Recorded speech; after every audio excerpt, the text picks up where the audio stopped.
The revolution the world tried to forget. There are revolutions that change the course of nations, and then there are revolutions that change the course of humanity itself. The Haitian Revolution was one of them. Born in fire, forged in blood, and written in defiance, it was the first and only recorded successful slave revolution in world history. It shattered the myth of white supremacy, destroyed the richest colony of its time, and sent shockwaves through every empire built on human bondage. Yet, for centuries, the world tried to forget it. Historians wrote as if the enslaved of Saint-Domingue had been spectators, not the authors of their own liberation. The story was silenced, distorted, and buried under the weight of colonial arrogance. Then came Cyril Lionel Robert James, C.L.R. James. Born in Trinidad in 1901, James was a writer, a Marxist, a historian, and one of the most brilliant black intellectuals of the 20th century. In 1938, he published The Black Jacobins, Toussaint Louverture, and the Saint-Domingue Revolution, a work that didn't just tell the story of Haiti's revolution, but redefined how history itself could be written. James took the tools of European historiography, the analysis, the structure, the discipline of Marxist thought, and turned them against empire. He showed that the enslaved, far from being passive victims, were conscious actors in the world's great historical drama. He wrote, in one of his most famous lines, "Great men make history, but only such history as it is possible for them to make." That sentence would come to define his philosophy, that the masses, the people, are the true engine of history, and that even the most extraordinary leaders, like Toussaint Louverture, could only act within the limits of their time, their class, and their circumstances. The Black Jacobins is not just a history book.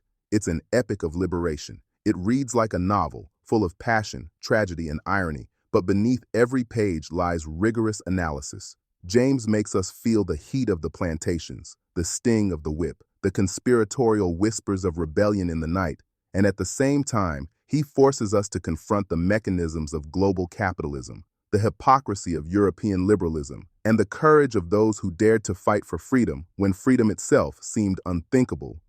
In James's telling, the Haitian Revolution isn't a footnote to the French Revolution, it's its completion. Where the French stopped at liberty, equality, fraternity, the people of Haiti went further, declaring liberty for all, regardless of color or race. It was, as James called it, the only revolution of the 18th century that carried the principles of liberty to their logical conclusion. But that truth was inconvenient for Europe, and dangerous. So it was erased, silenced, buried. James wrote The Black Jacobins to unearth it again, and in doing so, he gave not only the Haitian people, but the entire African diaspora a mirror to see themselves not as the victims of history, but as its creators. This is their story, the story of the revolution the world tried to forget, and the story of the man who made the world remember. Saint-Domingue, the island of contradictions. To understand the Haitian Revolution, C.L.R. James tells us, you must first understand the world that produced it. Saint-Domingue, the jewel of the French Empire. In the 18th century, Saint-Domingue was the most profitable colony on earth. Its soil produced sugar, coffee, indigo, and cotton in unimaginable quantities. James describes it as an economic engine that ran on human blood. He reminds us that this tiny island, no larger than Ireland, generated more wealth for France than all the British Caribbean colonies combined. But that wealth came at a price. 500,000 enslaved Africans worked under a sun that killed faster than the lash. Every year, tens of thousands died, and tens of thousands more were shipped from Africa to replace them. James writes, the mortality was so great that the slave population could not reproduce itself. The wealth of Europe rested on the graves of Africans. Saint-Domingue was a world built on contradictions, beauty and horror, elegance and cruelty, civilization and savagery. Its plantations glistened in the moonlight while human beings were branded, chained, and broken. At the top of society were the Grands Blancs, the white planters, wealthy, arrogant, and obsessed with status. Below them were the Petits Blancs, poor whites, shopkeepers, overseers, soldiers, who hated the enslaved Africans, but also envied the planters who owned them. Then came the free people of color, many of them mixed race, some educated, even wealthy, but barred from political power because of their skin. And at the bottom, the enslaved Africans, who outnumbered everyone else 10 to 1. This was the most racially stratified society the modern world had ever seen. Every law, every custom, every word spoken in the colony served to preserve that hierarchy. James describes it as a society poised on a volcano, and that volcano was already rumbling. The enslaved Africans of Saint-Domingue were not passive. They resisted constantly, through sabotage, through rebellion, through the persistence of African religion and culture. Vodou ceremonies in the mountains became political meetings, spaces of unity and planning. James insists that the enslaved never accepted slavery as natural. He writes, "They had been captured, not created for servitude. They brought with them from Africa a consciousness of freedom." This was the secret power of Saint-Domingue, that beneath the lash and the cruelty, an invisible nation was forming. A nation bound not by colonial decrees, but by a shared memory of dignity. When the French Revolution broke out in 1789, its slogan, Liberté, Égalité, Fraternité, echoed across the Atlantic. The white planters wanted autonomy from France, the free people of color demanded equality, and the enslaved listened, silently, carefully, to every word. James observes, with his characteristic irony, the slaves heard of liberty and took the French at their word. This, for him, is the heart of the Black Jacobins, the hypocrisy of European ideals when confronted by the realities of empire. How could France proclaim liberty for all men while still owning plantations full of enslaved Africans? James saw this contradiction not just as a historical irony, but as the central drama of modern civilization. Saint-Domingue became the testing ground of Enlightenment philosophy. And it would be the enslaved, not the philosophers of Paris, who would prove whether liberty truly meant what it claimed to mean. As James puts it, the slaves labored, the whites consumed, and Europe called it progress. But progress built on chains was bound to destroy itself. The destruction was coming. In 1791, in the mountains above Le Cap, the volcano finally erupted. It began in August of 1791, a stormy night, a secret gathering deep in the forest near Bois Caimon, a place that would become sacred in Haitian history. The enslaved had been preparing for months. Messages passed from plantation to plantation in whispers, in coded songs, in the rhythmic drum beats of Vodou ceremonies. The French planters, blinded by arrogance, never suspected that beneath the surface of obedience, an army was awakening. At Bois Caimon, under torrential rain, a Vodou priest named Boukman Dutty led the ceremony. He invoked the spirits of Africa, called upon the ancestors, and spoke words that would ignite the greatest slave uprising in human history. James writes of that night, "The ceremony was more than religion. It was the declaration of war. Boukman and his followers consecrated the revolution with blood, not of victims, but of warriors." Within days, the plantations were in flames. Sugar fields, once symbols of Europe's wealth, burned from Le Cap to the Artibonite. Hundreds of plantations destroyed. Thousands of enslaved people taking up arms, wielding machetes, torches, and sheer rage. James describes it with both awe and precision. It was a revolution of the slaves, and therefore it was bloody. It was merciless. It was heroic. The white planters, terrified, fled to the cities. The French colonial army fought back with unimaginable cruelty, but it was too late. The enslaved had discovered something that could not be unlearned, their own power.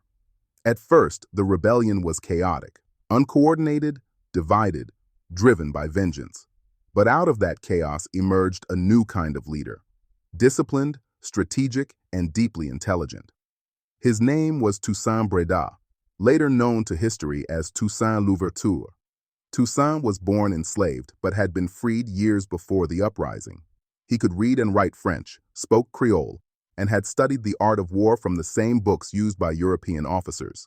But more than that, he understood people, their fear, their hope, their hunger for justice. C.L.R. James saw in Toussaint the embodiment of a new type of revolutionary. Toussaint was the first black man in modern history to show that the color of a man's skin had nothing to do with the capacity of his mind or the strength of his will. Under Toussaint's leadership, the rebellion transformed into a disciplined army. He imposed order where there had been chaos, strategy where there had been rage. He trained men who had been enslaved all their lives to fight like soldiers of liberty. James captures the scale of this transformation with a single line: "The revolution found Toussaint, and Toussaint made the revolution." While the enslaved fought for survival, the world around them shifted. In France, the revolution was devouring itself. Monarchy had fallen, but chaos reigned. The National Assembly debated slavery, not out of conscience, but because the colony was collapsing. James notes, with biting irony, liberty had to wait for the price of sugar. Finally, in 1794, under pressure from the chaos in Saint-Domingue and wars in Europe, the French Republic abolished slavery, the first European power to do so. But as James reminds us, this was not a gift from Paris. The slaves had already abolished it themselves. Toussaint, now a general in the French army, declared allegiance to the Republic, but on his own terms. He wanted peace, stability, and the rebuilding of his homeland. He reopened plantations, not for the profit of France, but to feed the revolution. He negotiated with foreign powers, balanced rival factions, and slowly united the island under his command. For C.L.R. James, Toussaint Louverture was more than a hero. He was a symbol of possibility, a man who had risen from bondage to become one of the greatest statesmen of his age. In him, James writes, the potential of a whole people reached its highest expression. But even as Toussaint built, others plotted his downfall. The French could not tolerate a black man ruling their richest colony. Napoleon Bonaparte, rising to power in Paris, dreamed of empire. And in his dreams, there was no room for a free Haiti. James writes with prophetic weight, Napoleon would learn that you can enslave men's bodies, but never again their souls. The stage was set for the final confrontation between the most brilliant general of the Black Revolution and the most ambitious emperor of Europe. James begins this part of the Black Jacobins not with conquest, but with character. He invites us to study Toussaint Louverture not as a myth, but as a man, complex, brilliant, and tragically human. Toussaint was born around 1743 on the Breda plantation near Cap Français. He was small in stature, but strong in presence. Enslaved for the first half of his life, he learned to read and write in secret, studying the lives of philosophers, generals, and saints. James calls him a mind disciplined by suffering and sharpened by necessity. Toussaint had seen the cruelty of slavery, but he also understood the psychology of power. He knew that freedom would not be won by anger alone. It required structure, diplomacy, and foresight. When the uprising began in 1791, Toussaint at first held back, watching the chaos unfold. But once he joined, everything changed. He organized the scattered rebels into a formidable army. He trained them with European precision, but infused them with African discipline and spirit. C.L.R. James writes, almost reverently, he was a small man physically, but every inch of him contained authority. He could neither read nor write easily, yet his words moved men as cannon move armies. Toussaint's genius lay in strategy. He allied with the Spanish against the French when it served his people. And when the French abolished slavery, he turned on Spain and declared for France. In the brutal chess game of empire, Toussaint was the one who understood the board. James notes, he trusted no one, yet inspired trust in others. He served the French Republic, but only so long as it served liberty. In less than a decade, Toussaint transformed a slave colony into a self-governing state. He rebuilt the economy, revived agriculture, opened schools, and invited back skilled laborers who had fled during the wars. His vision was astonishingly modern, an independent, multiracial society where freedom and work would coexist. He issued a constitution declaring that slavery would never again exist on Saint-Domingue.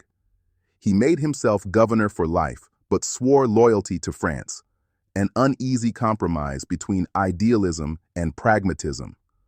For James, this contradiction defines Toussaint's tragedy. He was a revolutionary who believed he could negotiate with empire. He trusted that the principles of the French Revolution, liberty, equality, fraternity, could be reconciled with colonial realities. But history would prove him wrong. As James writes, Toussaint wanted peace, but he lived in a world that offered peace only to those who submitted. In 1801, Napoleon Bonaparte came to power, and with him, the dream of French universal liberty began to die. Napoleon was determined to restore slavery in the colonies, to rebuild the sugar wealth that the revolution had destroyed. To him, Toussaint was an obstacle, a symbol of defiance that could not be tolerated. Napoleon sent an army of over 20,000 soldiers to Saint-Domingue, Europe's finest. Their mission, to reimpose order, to destroy the revolution, and to bring Toussaint Louverture back in chains. James describes the invasion with cinematic clarity. The might of Europe descended on a handful of ex-slaves who had taught themselves to fight and to rule. Toussaint fought brilliantly, maneuvering, retreating, striking, using the mountains as his fortress. But betrayal would undo him where battle could not. In 1802, under the false promise of negotiation, he was captured by French forces and sent to France. As the ship carried him away, Toussaint is said to have declared, "In overthrowing me, you have cut down only the trunk of the tree of liberty. It will spring up again by the roots, for they are many and deep." James treats this moment not as defeat, but as prophecy. Toussaint Louverture died in a freezing prison cell in the Jura Mountains of France in 1803, alone, starved, and forgotten by the world. But his revolution lived on. He was the revolution incarnate, James writes, and though he died in chains, the revolution marched on to victory. Toussaint's death marked the end of one chapter and the beginning of another. Because the men and women he had trained, the army he had built, and the fire he had kindled did not die with him. In the mountains of Haiti, a new leader was already rising, fiercer, more ruthless, and determined to finish what Toussaint began. His name was Jean Jacques Dessalines, betrayal and the cost of freedom. When Toussaint Louverture was taken away in chains, many in France believed the revolution was over. Napoleon congratulated himself. He thought he had restored order to the Caribbean, that the Black Army would crumble without its leader. But in this, as in so much else, Napoleon was wrong. C.L.R. James writes, "The men whom Toussaint trained were not slaves any longer. They were soldiers, and soldiers of a revolution do not forget what they have fought for." The French army, led by General Leclerc, Napoleon's own brother-in-law, began a brutal campaign to reimpose slavery. Villages were burned, men, women, and children were massacred. The French soldiers came not as liberators, but as executioners. But the black population had already tasted freedom. And once you have breathed free air, you cannot go back to chains. Out of the chaos, Dessalines, Toussaint's former lieutenant, rose to command the revolutionary army. Where Toussaint had been patient and diplomatic, Dessalines was merciless and direct. He had learned from his master's fate. There would be no negotiation this time, no illusions about European promises. James writes with admiration, but also with gravity. Dessalines was not a philosopher. He was the child of the revolution's fury, its naked will to survive. Under Dessalines, the war became one of annihilation. He used scorched earth tactics, destroying plantations, poisoning wells, and burning towns so that the French would find only ashes. It was not cruelty for cruelty's sake. It was survival. The French, too, had declared a war of extermination, even unleashing dogs to hunt down black rebels. James spares no detail in describing this horror. "They fought like beasts because they had been treated like beasts," he writes. And in the end, the beasts proved human and their masters monstrous. The tide turned. Disease, yellow fever, struck the French army, killing thousands. In less than a year, half of Napoleon's soldiers lay dead in the swamps and hills of Saint-Domingue. The revolution, like the island itself, devoured its conquerors. By 1803, the French were collapsing. The black generals, Dessalines, Christophe, Pétion, united for one final assault. Their banners carried one word: liberty. On November 18, 1803, at the Battle of Vertières, the Haitian army defeated the French once and for all. It was one of the most decisive military victories in modern history, enslaved people defeating one of the strongest European powers. James's description of that moment is unforgettable. They fought not for a king, nor for a flag, but for the idea that the skin of a man could no longer decide his destiny. The French surrendered. Dessalines declared victory, and on January 1, 1804, standing before his army, he proclaimed the independence of the new nation of Haiti, the world's first free black republic. He declared, "We have dared to be free. Let us be thus by ourselves and for ourselves." C.L.R. James calls it the most revolutionary act of the age, because while Europe debated liberty, Haiti lived it, and the world trembled. France, Britain, and America refused to recognize the new nation. The idea that black people could govern themselves was too dangerous to accept. The European press described Haiti as a cancer of liberty. The U.S., itself a republic built on slavery, imposed an embargo that would last decades. James writes bitterly, "They feared Haiti not for what it was, but for what it represented: the destruction of the system that fed them." In a world still drunk on empire, Haiti's independence was a scandal. Its success threatened to unravel the entire Atlantic economy built on African labor.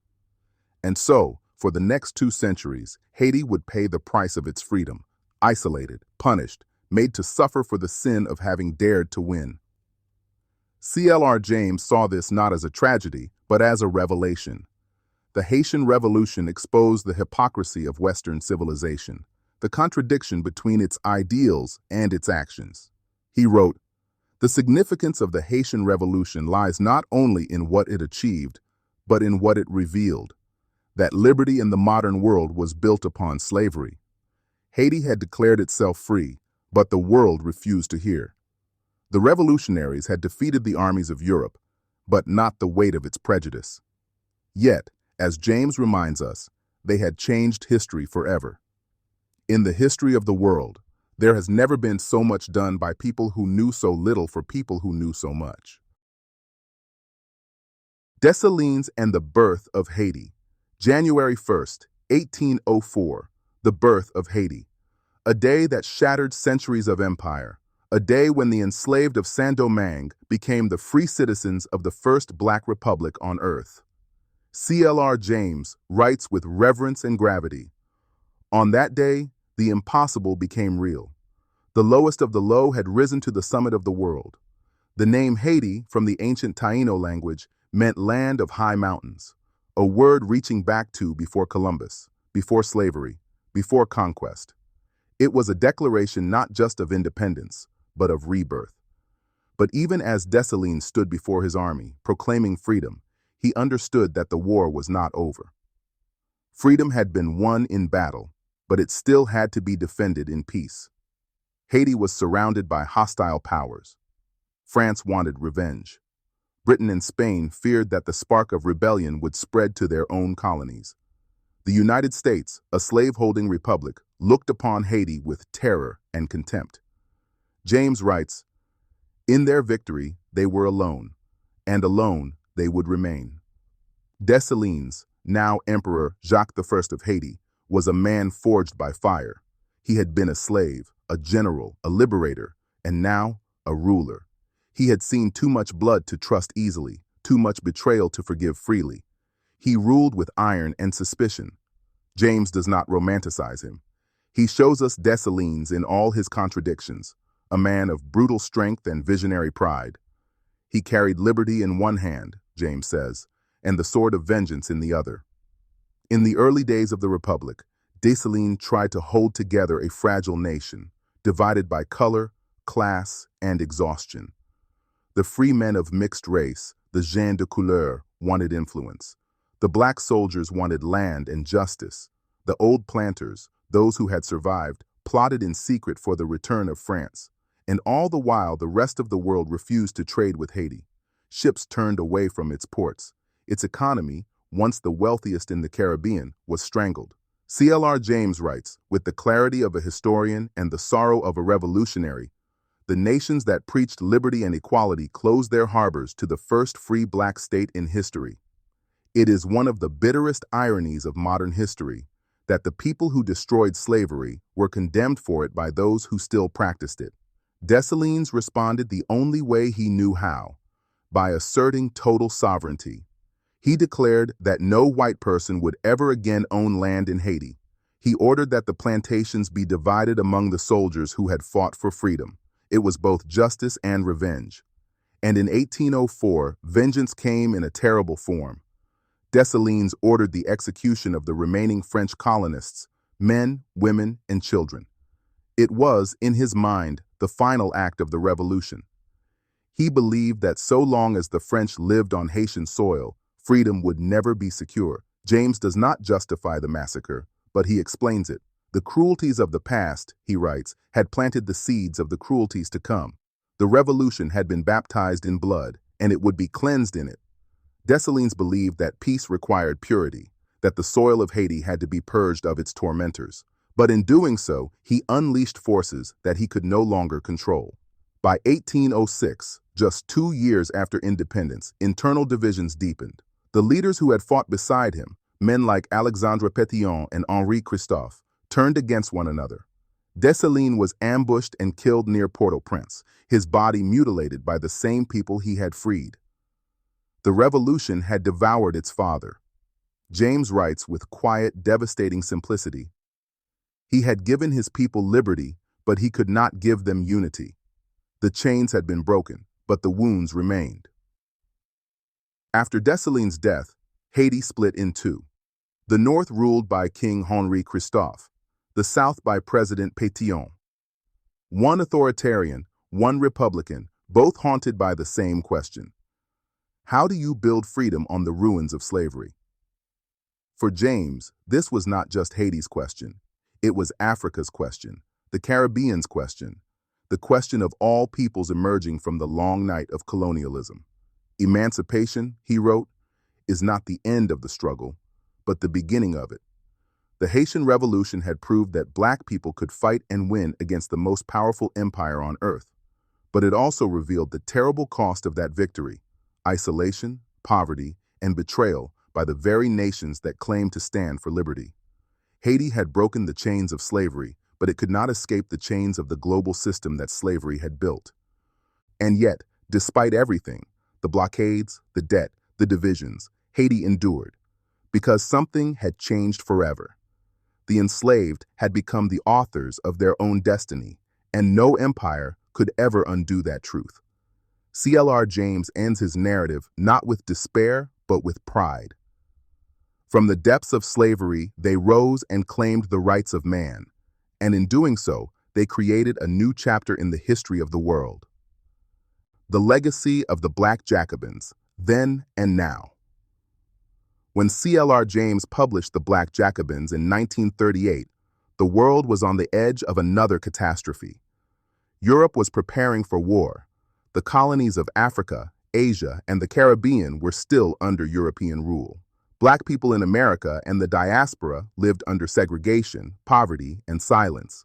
And yet, James, writing from London, a Caribbean man in the heart of empire, dared to tell the story of Black Revolution. He dared to say that history did not begin and end in Europe. He dared to claim that enslaved Africans, not European philosophers, had fulfilled the promise of liberty. He wrote, "The slaves destroyed slavery. They showed that they were men and that all men could be free." This was more than history. It was reclamation, a rewriting of the story of the modern world from the perspective of those whom history had tried to erase. The Black Jacobins was revolutionary because it reversed the gaze. It made Europe the object of scrutiny, not the measure of civilization. James didn't just describe colonialism. He exposed its logic, its greed, and its moral bankruptcy. He drew a direct line between the plantations of Saint-Domingue and the factories of industrial Europe. The wealth of the Western world, he argued, was built upon the labor of the enslaved.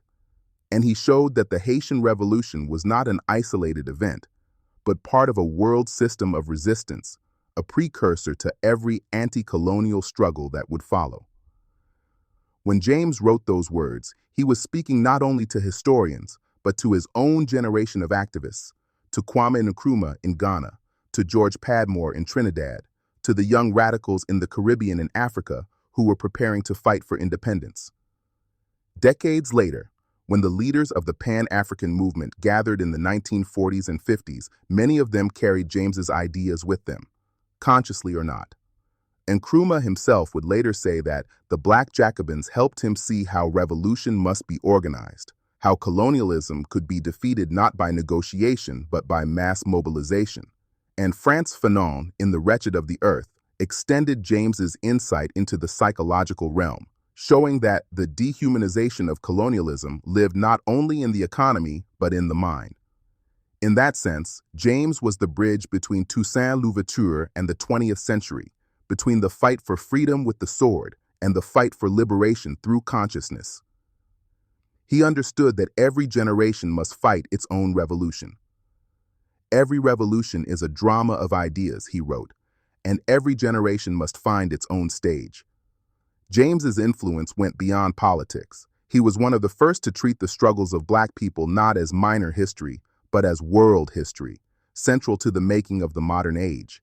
Without Haiti, there would have been no Louisiana Purchase, no reshaping of the Americas. Without Haiti, the European Enlightenment's ideals of liberty would have remained hollow words. And without James, much of the world might never have understood that truth. He forced historians, and all of us, to confront a simple but devastating question. How can Western civilization claim to represent freedom when its foundation was slavery? In one of his most striking passages, James writes, "The slave in Saint-Domingue was not thinking of abstract liberty. He was thinking of the liberty of his body, his wife, his children. And in fighting for that, he fought for all humanity." That's the power of the Black Jacobins. It reminds us that the struggle for human dignity, whether in Haiti, in Africa, in the Caribbean, or in the streets of America, is one and the same. And even today, its echoes are everywhere. When people rise up against exploitation, when they challenge police brutality, when they demand reparations, when they call for the decolonization of education and culture, they are walking in the footsteps of those who gathered in the night at Bois Caïman. The fires that burned in the cane fields still burn, not in destruction, but in memory. They burn in the classrooms, the studios, the protests, and the dreams of a generation that refuses to forget. James's final lesson is this: history is not something that happens to us. It is something we make. The masses, he wrote, are not spectators in history. They are its makers. And the Black Jacobins is proof of that truth, that the enslaved, the oppressed, the forgotten, can not only resist, but transform the world. The Haitian Revolution stands as both warning and inspiration, a warning to all who would build their freedom on the bondage of others, and an inspiration to all who refuse to accept injustice as inevitable. The story of Toussaint Louverture and his people is not over. It continues every time a people rise up and say, "No more chains." C.L.R. James once said that great men make history only when they express the will of the masses. And in the Black Jacobins, he proved that truth beyond question. Toussaint Louverture was not a lone genius. He was the voice of a people who had refused to die. Dessalines was not simply a warrior. He was the embodiment of vengeance and survival. And Haiti was not just a place. It was a revelation. James taught the world that history does not belong to kings or philosophers. It belongs to those who fight. It belongs to the workers in the fields, the mothers who hid fugitives, the men and women who risked everything to whisper, "Freedom." He wrote, "The rich are only defeated when the poor no longer submit." And that sentence alone contains the essence of his life's work. Because the Black Jacobins is not just a book about the past, it's a manual for understanding the present. James saw colonialism not as a relic, but as a system that simply changed its form, from chains and plantations to debt, corporations, and global control. He warned that the struggle for liberation is never finished because oppression only ever adapts. He wrote, "The future of the Black Revolution depends upon the power of the people to organize themselves." For James, history was a weapon, one that could either be used to oppress or to awaken, and his masterpiece, The Black Jacobins, was a weapon of awakening. He showed that when the enslaved of Haiti rose up, they were not simply reacting to cruelty, they were making history, asserting their place as subjects, not objects, of the human story. He restored them to the stage of world history from which they had been exiled. That is why this book still matters, perhaps more today than ever. Because when we look around, the ghosts of the old empire still walk among us.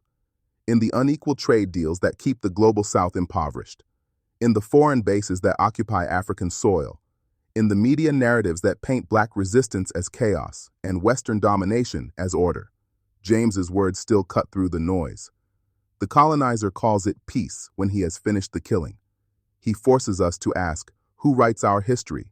Who decides what civilization means?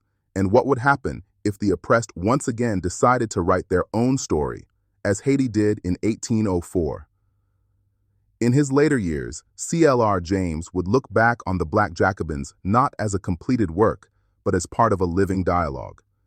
He continued to rewrite it, to lecture about it, to use it as a mirror for the struggles of his time, from the independence of Ghana to the civil rights movement in America. To him, Toussaint Louverture was not a figure of the past.